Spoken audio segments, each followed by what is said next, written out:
परमात्मने नमः। जय श्री राम। बालकांड आगे। उस संत समाज रूपी प्रयाग में अपने धर्म में जो अटल विश्वास है वह अक्षय वट है और शुभ कर्म ही उस तीर्थ राज का समाज परिकर है। वह संत समाज रूपी प्रयागराज सब देशों में सब समय सभी को सहज ही में प्राप्त हो सकता है और आदर पूर्वक सेवन करने से कलेशों को नष्ट करने वाला है। वह तीर्थ राज अलौकिक और अकथनीय है एवं तत्काल फल देने वाला है। उसका प्रभाव प्रत्यक्ष है। जो मनुष्य इस संत समाज रूपी तीर्थ राज का प्रभाव प्रसन्न मन से सुनते और समझते हैं और फिर अत्यंत प्रेम पूर्वक इसमें गोते लगाते हैं, वे इस शरीर के रहते ही धर्म अर्थ काम मोक्ष चारों फल पा जाते हैं। इस तीर्थ राज में स्नान का फल तत्काल ऐसा देखने में आता है कि कौवे कोयल बन जाते हैं और बगुले हंस। यह सुनकर कोई आश्चर्य न करे, क्योंकि सत्संग की महिमा छिपी नहीं है। वाल्मीकि जी, नारद जी और अगस्त्य जी ने अपने अपने मुखों से अपनी होनी जीवन का वृत्तांत कही है। जल में रहने वाले, जमीन पर चलने वाले और आकाश में विचरने वाले नाना प्रकार के जड़ चेतन जितने जीव इस जगत में हैं, उनमें से जिसने जिस समय जहाँ कहीं भी जिस किसी यत्न से बुद्धि, कीर्ति, सद्गति, विभूति, ऐश्वर्य और भलाई पाई है, सो सब सत्संग का ही प्रभाव समझना चाहिए।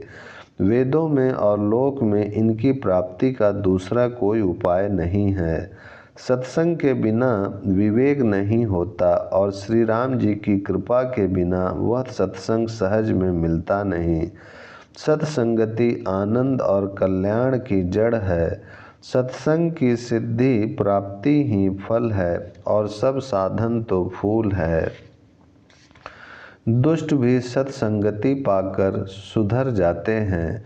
जैसे पारस के स्पर्श से लोहा सुहावना हो जाता है, सुंदर सोना बन जाता है, किंतु दैव योग से यदि कभी सज्जन कुसंगति में पड़ जाते हैं तो वे वहाँ भी सांप की मणि के समान अपने गुणों का ही अनुसरण करते हैं। अर्थात जिस प्रकार सांप का संसर्ग पाकर भी मणि उसके विष को ग्रहण नहीं करती तथा अपने सहज गुण प्रकाश को नहीं छोड़ती, उसी प्रकार साधु पुरुष दुष्टों के संग में रहकर भी दूसरों को प्रकाश ही देते हैं।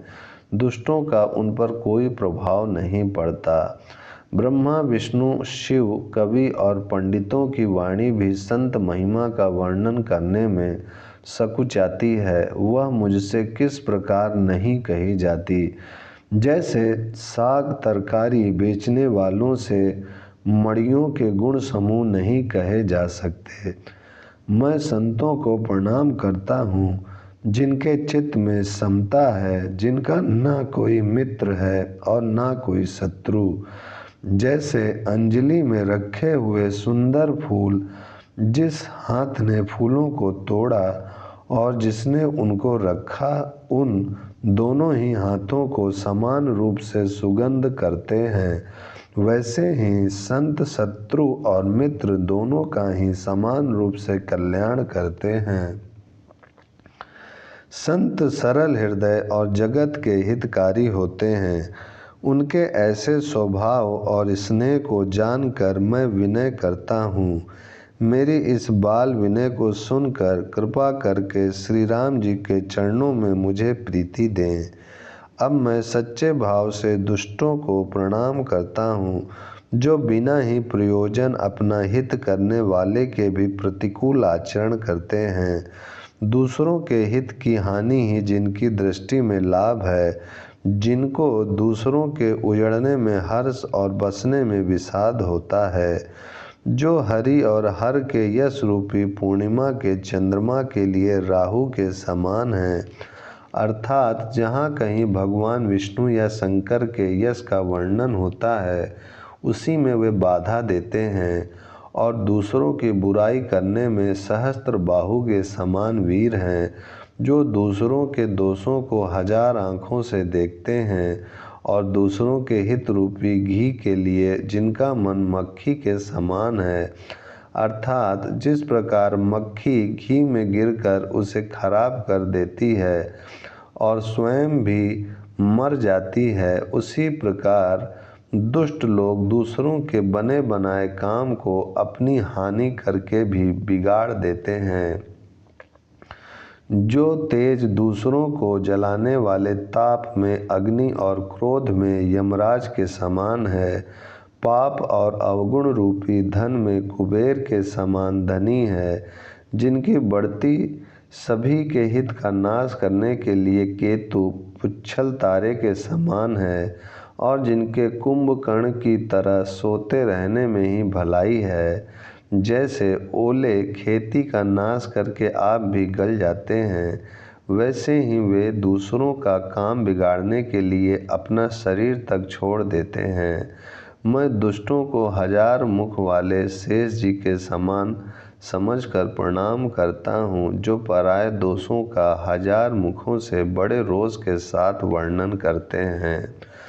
पुनः उनको राजा पृथु, जिन्होंने भगवान का यश सुनने के लिए 10,000 कान मांगे थे, के समान जानकर प्रणाम करता हूँ, जो 10,000 कानों से दूसरों के पापों को सुनते हैं।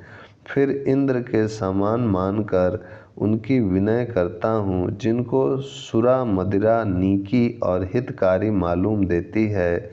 इंद्र के लिए भी सुरानिक अर्थात देवताओं की सेना हितकारी है।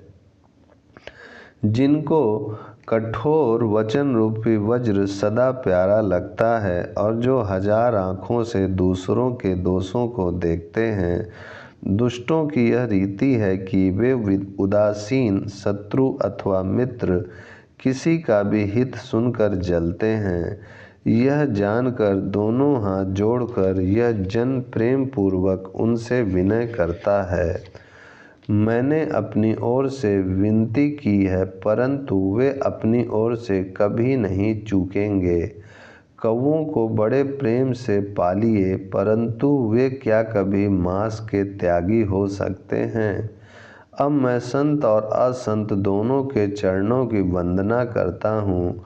दोनों ही दुख देने वाले हैं, परंतु उनमें कुछ अंतर कहा गया है। वह अंतर यह है कि एक संत तो बिछुड़ते समय प्राण हर लेते हैं और दूसरे असंत मिलते हैं तब दारुण दुख देते हैं। अर्थात संतों का बिछुड़ना मरने के समान दुखदाई होता है और असंतों का मिलना दुखदाई होता है। ओम शांति शांति शांति।